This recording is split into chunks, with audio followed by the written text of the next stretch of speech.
ખરીફ ઋતુ 2026 માટે તુવેર, અડદ અને દિવેલાના બિયારણ મેળવવા માટે ઓનલાઈન અરજી ફોર્મ શરૂ કરી દેવામાં આવ્યા છે અને રાજ્યના તમામ ખેડૂતો આ બિયારણ માટે અરજી કરી શકે છે। તો મિત્રો, આ બિયારણ મેળવવા માટે તમારી પાસે કયા કયા ડોક્યુમેન્ટ હોવા જોઈએ, બિયારણ કેવી રીતે આપવામાં આવશે અને આ બિયારણ માટે ઓનલાઈન અરજી ફોર્મ કેવી રીતે ભરવું, આ તમામ માહિતી આપને આજના વિડીયોમાં મેળવીશું।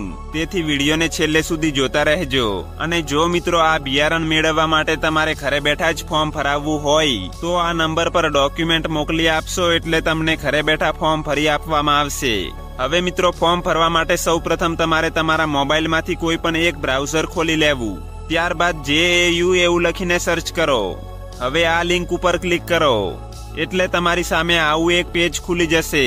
અહીંથી તમારે ગુજરાતી ભાષા પસંદ કરી લેવી જેથી તમને સમજવામાં સરળતા રહે।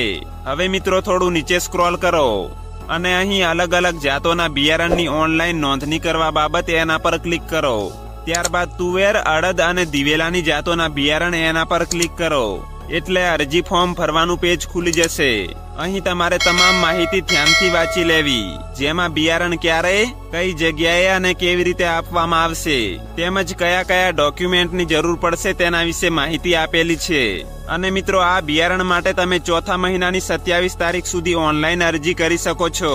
હવે થોડું નીચે સ્ક્રોલ કરવું એટલે અહીં ખેડૂતની વ્યક્તિગત માહિતી ભરવાની છે, જેમાં ખેડૂતનું પૂરું નામ, આધાર કાર્ડ નંબર, મોબાઈલ નંબર અને આ ખાનામાં બીજો મોબાઈલ નંબર જો લખવો હોય તો, નહીં તો ફરજિયાત નથી, અને ઈમેલ આઈડી પણ લખવી હોય તો લખી શકો છો, નહીં તો એ પણ ફરજિયાત નથી।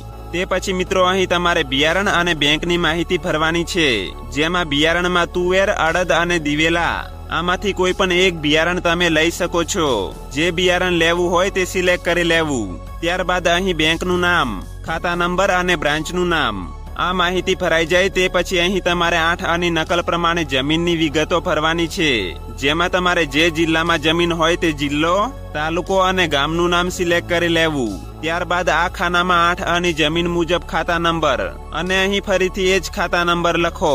આટલી માહિતી ભરાઈ જાય એટલે આ બોક્સમાં ટીક કરી દેવું અને પછી આ ખાનામાં કેપ્ચા કોડ લખીને તમારી અરજી સબમિટ કરી દેવી। હવે જો મિત્રો, તમારે બિયારણ માટે કોઈ પણ પ્રકારની માહિતી મેળવવી હોય તો આ નંબર પર કોલ કરી શકો છો, અને જો ફોર્મ ભરતી વખતે કોઈ મુશ્કેલી આવે તો આ નંબર પર કોલ કરવો। તો મિત્રો, આવી રીતે તમે ઘરે બેઠા જાતે પણ ઓનલાઈન અરજી કરી શકો છો। જો મિત્રો, વિડીયો ઉપયોગી લાગ્યો હોય તો વિડીયોને લાઈક કરજો અને તમારા બીજા ખેડૂત મિત્રોને પણ મોકલજો, જેથી એમને પણ આ બિયારણની ખરીદી કરવી હોય તો કરી શકે।